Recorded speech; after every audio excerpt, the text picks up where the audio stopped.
What is your role? What is your job? And I know this sounds crazy.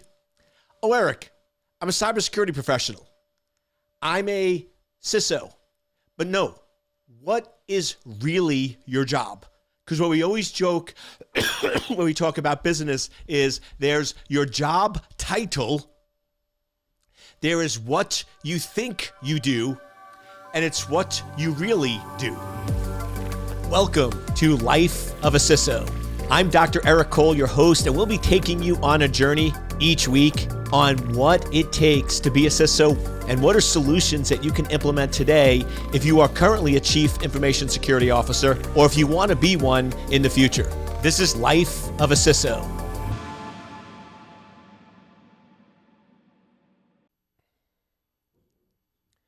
Welcome, welcome, welcome, welcome. You know what time it is. Yes. You know what time it is. It is time. It is time for Life of a CISO with yours truly. Dr. E is in the house. Hope you are doing awesome and amazing. What I want to focus on this episode is understanding and knowing what is your target. What is your role? What is your job? And I know this sounds crazy. Oh, Eric, I'm a cybersecurity professional. I'm a CISO. But no, what is really your job? Because what we always joke when we talk about business is there's your job title, there is what you think you do, and it's what you really do. So I'll give you an example. When I started off my career, after I left the CIA and started in commercial, going from government to commercial was a huge shift. I was basically the CISO for a startup telecommunication company that was very, very well funded. So they had a lot of money, a lot of infrastructure, growing really, really quick. And pretty new in my career, right, brand new to commercial. And I'm thinking, my job is to secure the data. My job is to secure the information. So I start going in and little bit of a bull in a china shop where I'm going in, I'm like, okay, we got to have 12 character passwords. We got to do this. We got to do this. And remember, this is still back in the late 90s. So things are still new and different. And then I'm like, I need access to this. I need access to that. And what's happening is I realized I wasn't getting any support. I was isolating myself, and I was really frustrating everyone because I didn't put things in perspective. I came in with my job to secure the enterprise. But what I didn't realize is 2 weeks before I started, they spent almost every day setting up and rolling out the NT servers, right? Just to show you the time frame, we're back at NT there. And they had meetings on the configurations and the settings of the security and the passwords, and they went back and forth, and they put all these measures in place, and for whatever reason, they agreed that it should be 10 character passwords that change every 6 months with no complexity. And they were up evenings, weekends, rolling this thing out. They get the entire thing set up and running. Their customers or the employees of the company are already starting to get frustrated about the passwords and the length and all that other stuff. And I didn't take any time to understand that. I didn't take any time to acclimate or know the environment. And I just come in, and because I'm from the CIA and I've read NIST and I wrote NIST and I know what they say, it has to be 12 character, it has to be complexity, no forgiveness, the rules are the rules are the rules, and you must follow it. So I come in and do this, and to them, to the IT team that had to implement it, they are looking at me like, have you lost your mind? Like, there was one guy that literally wanted to fight with me because he's like, do you know how hard it was to even get 10 character passwords?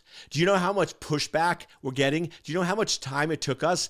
And now you're coming in after we set everything up. Where were you 2 weeks ago? Where were you 2 months ago? Why weren't you here earlier? Once again, not my fault.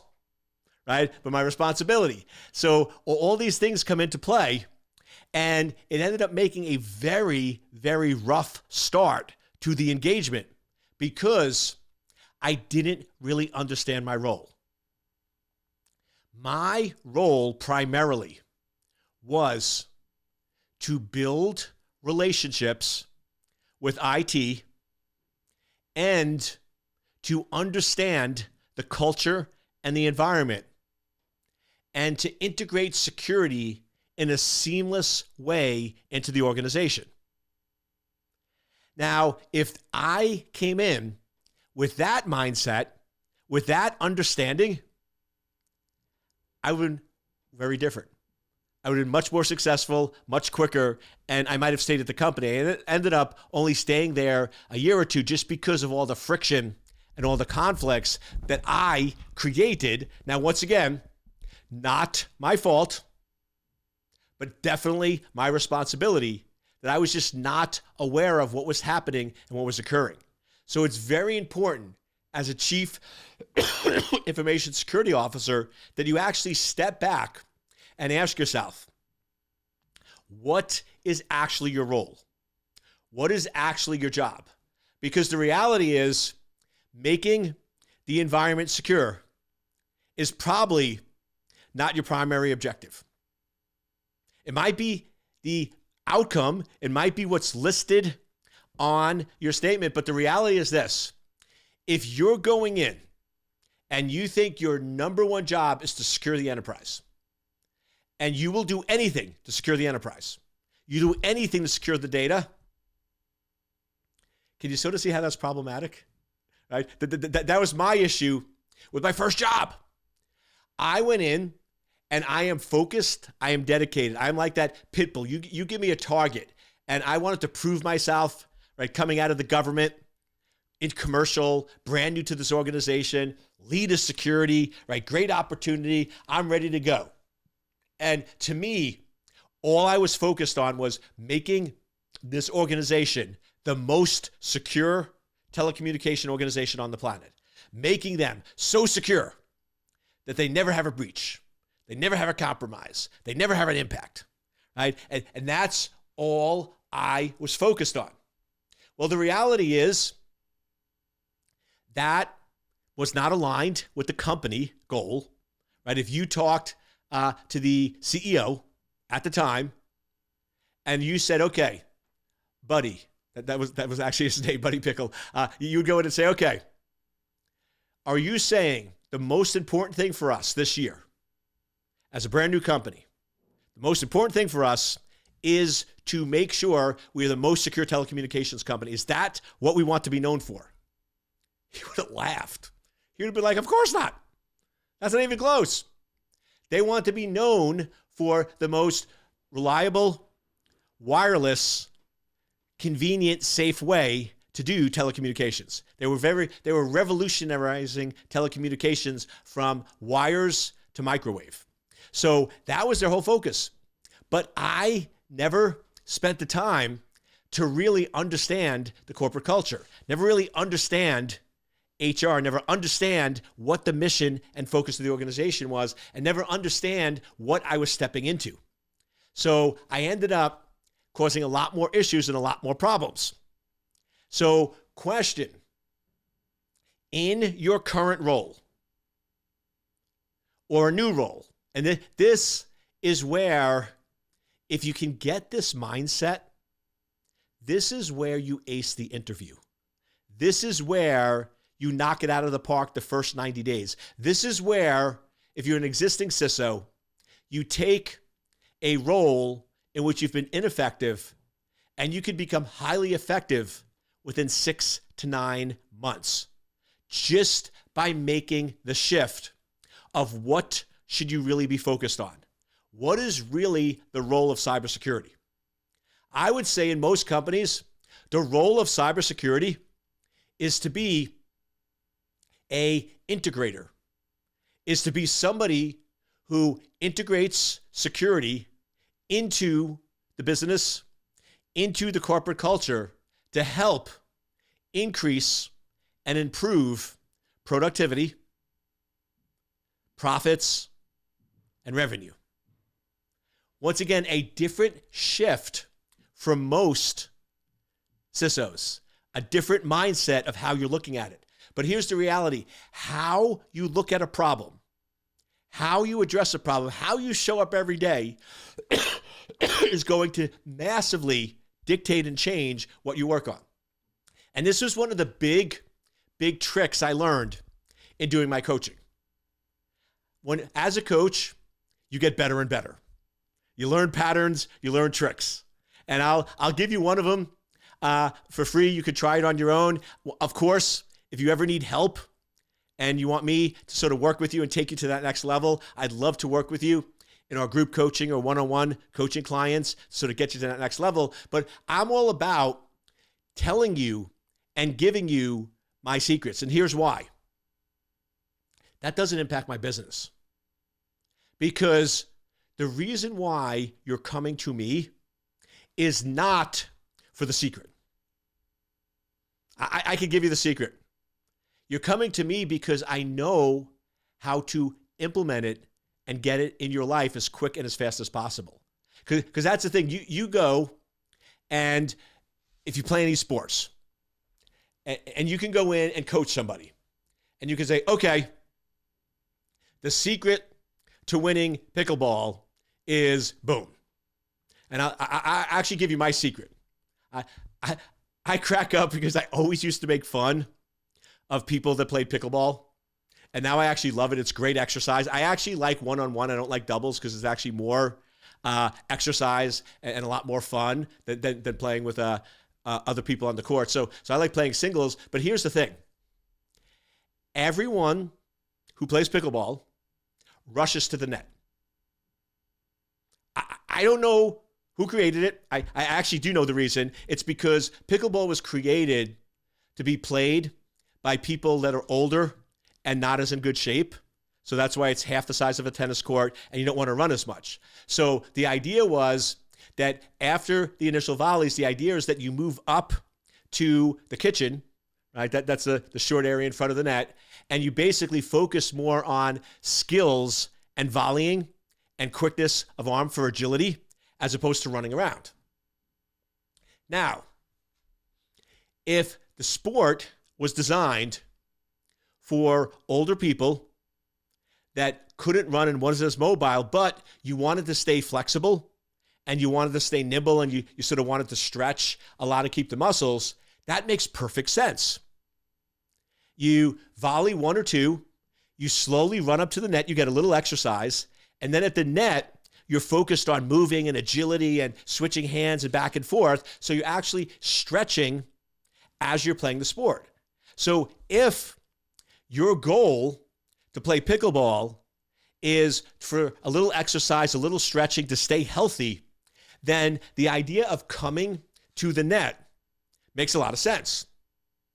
However, me being the strategist, a little competitive, right? I study pickleball, I've watched people, and I drive folks crazy. Because here's the reality. If you actually stay back and you don't rush the net, you actually have more control. I can actually control you, move you, manipulate you, and get better angles on you and have a better chance of winning. So now, when I play with folks, they get really mad. It's like, Eric, you got to go to the net. I'm like, I don't see that in the rule book. That's not actually the rules of pickleball. The rules of pickleball just say this. So I don't have to go to the net. Everyone goes to the net. Everyone goes to the net because everyone has always gone to the net because of what they thought it was. But I'm playing a different strategy. And it throws everybody off. And some people get frustrated. And what I realized is what I need to do now is I need to be clear as what is our objective? So when I go in and I play opens or I go and sign up and play against new folks for pickleball, I always go in and put a comment. My objective for playing pickleball is to have fun, be a little competitive, and get maximum exercise. And if your goal is to just say you played pickleball, not really get exercise, and just sort of stretch like the original objective, then we're probably not going to be a good match. Because I am not going to do what you want. I'm not going to come to the net. That is not the rules. You don't have to play to the kitchen, but everyone does. So it's one of those where I'm going in, and to me, it relates so much to cybersecurity, where we're going in to an organization where everyone does things a certain way. Business executives do things a certain way. They have business meetings, they have formalities, they have program management. They're basically playing pickleball the way everyone plays pickleball. Go to the kitchen, go to the net. But you come back going, wait, that's not my objective here. I want to get exercise. I've studied it. I know the game. And guess what? I'm not going to play by that objective. I'm going to do a different strategy. I'm going to still play by the rules, but I'm going to implement a new strategy that I find is more effective. And the reality is this. My strategy is more effective. People often adapt my strategy and they become better players. I often win matches against very good players because my strategy is a lot more effective. But the reality is, if that's not what they want and that's not what they're expecting, you can have the best strategy and be completely ineffective. Be totally and completely ineffective at your job. So back to your role. If you're going in to the morning thinking that your job is to secure the organization, or your job is to put out fires, and the company thinks your job is to make the organization secure transparently behind the scenes without impacting revenue, that's going to be an issue. That's going to be a conflict. So I told you, I like giving you a little suspense here. I told you I was going to give you the secret. And like I said, even if I give you the secret, if you're not coached on how to do it, it doesn't matter. So like I said, with pickleball, I can go in and I can tell you, the secret to winning one-on-one pickleball is don't go to the kitchen. Stay back, strategically move the ball. Now, if you've never done that, you don't know how to do that, even though I've given you the secret, you don't know how to implement it. So you hire me as a coach, and I come in and I show you how to do that. I show you, okay, here's where my eyes are. Here's how and I show you how I think about it, what's going in my mind. When I'm playing pickleball, I'm going to come forward, I'm going to go back, I'm going to shift to the left. Where the ball is, I'm actually going to go to the opposite angle, and I'm getting you inside the mindset. Now, all of a sudden, you can do it much quicker, faster, and better. So it's not the secrets that matter. That's why people will publish books. Really good people publish books where they give everything away. Bad people publish books, they hold everything back. So I don't know if you've ever read a book where you're like, they're just not giving me what I want. Like, they're teasing me. The book is a sales pitch because they think if I give you the secret, you won't hire me, because many people write books for marketing, promotion, or business reasons. And that's why these books fail. Books are not marketing tools. People read my books and they're like, Eric, you've given so much away. I even have people go in and go, Eric, why would we hire you as a coach when you're giving everything in free in your podcasts? And the reason is this. How's that working out for you? Right? How's it going? Because you could read the book, you could know the secrets, but if you don't get into the mindset and understand what it is you need to be doing, you're still going to struggle. And that's what great coaches do. Great coaches don't give you secrets. Great coaches help you understand what are the obstacles, what are the roadblocks, what are the reasons why you don't understand the secret, and how can you implement it. So the secret to being a world-class CISO is every day, every week, and every month, you define what your role is. Because your role is going to change. Depending on where your company's at, depending on what's happening and what's occurring, your role is going to change. I'll give you a simple example. If you're at a company that just suffered a cybersecurity breach, and you're in incident response mode. Law enforcement is there. Investigation, lawsuits, legal. Isn't your role a lot different than it was 2 months ago before the incident? Mm-hmm. If you're preparing for a board meeting, your role is going to be a lot different. If you're at the end of a fiscal year and revenue is down and everybody is focused on hitting the numbers, and so you're doing promotions, you're doing sales, you're increasing manufacturing, you're doing everything to increase revenue. You're not doing normal operations. You're in triage mode. Isn't your role as a CISO different? Absolutely. So the secret is, yes, you're the Chief Information Security Officer. Yes, you're focused on cybersecurity. But for this month, for this week, for this day, what is the role? Now, this is different than targets.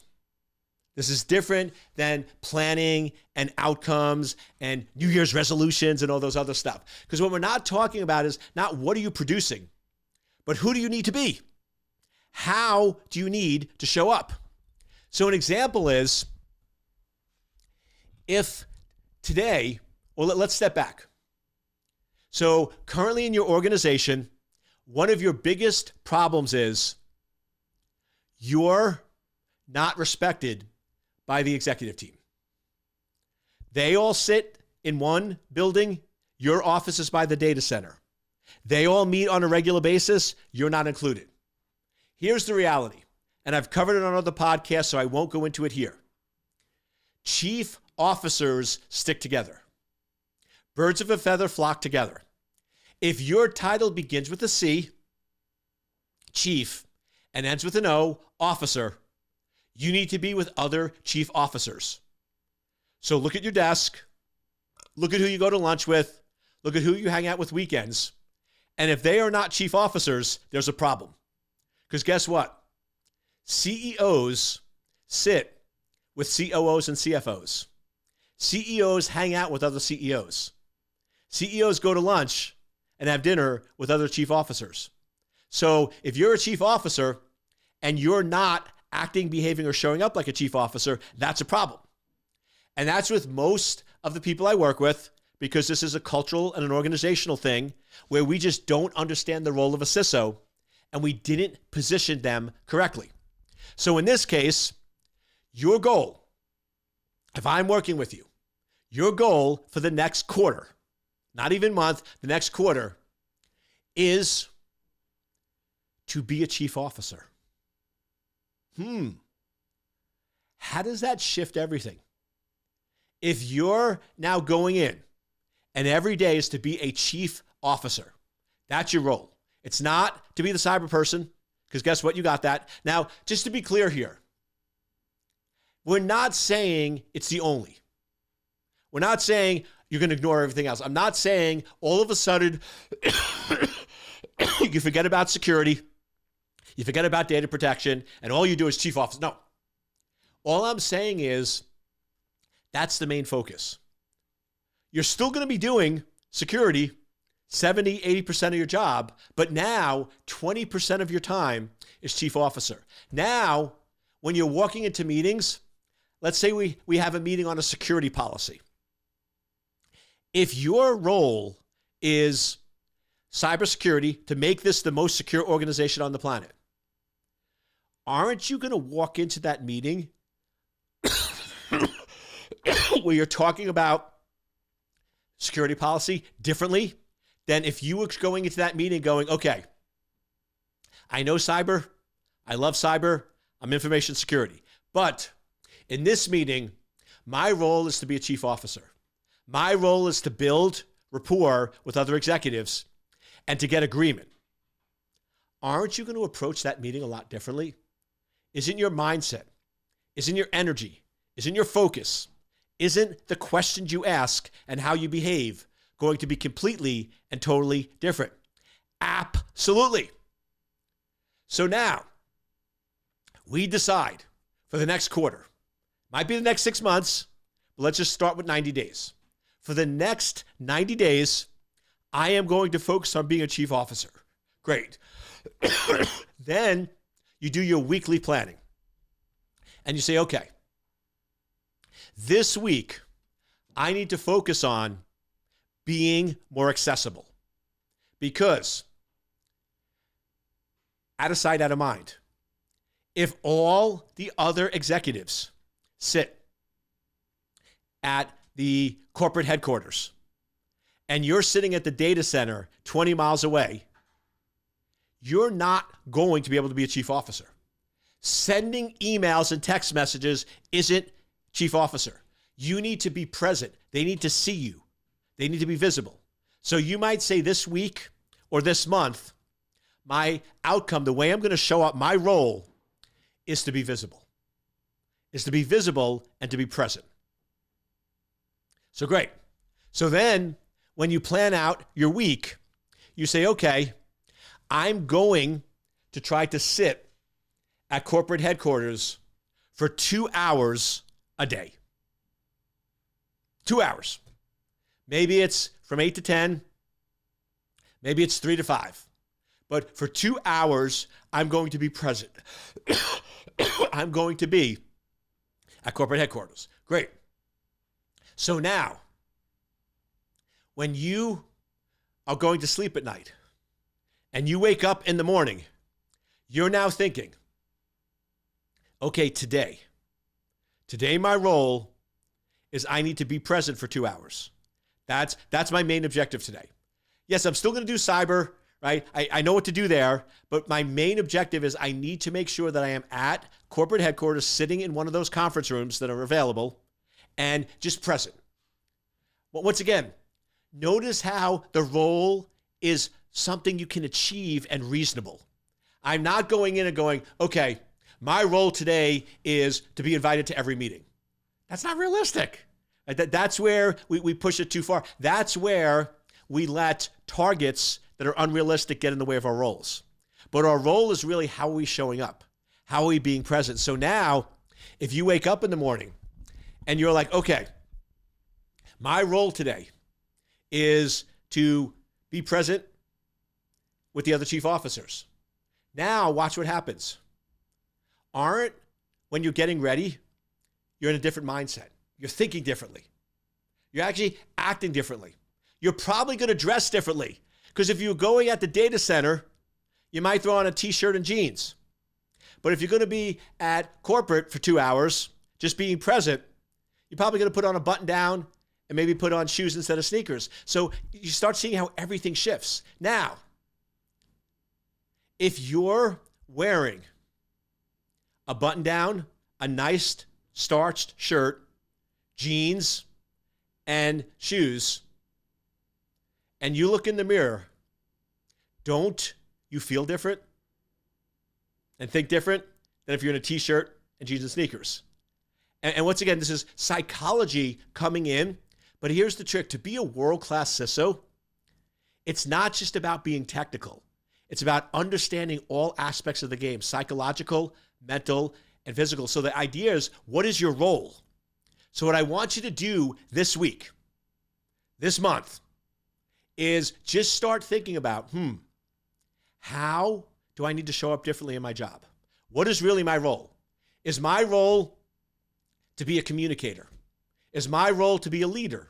Is my role to be a manager? Is my role to be a finance person? If we're working on budget, your role is to be the ultimate finance person. Now remember, these are not permanent. You're still the CISO. You're still the security engineer.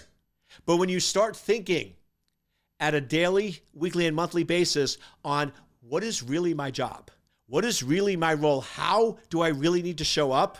And you start getting that as your mindset, everything will shift and everything will start to change for you.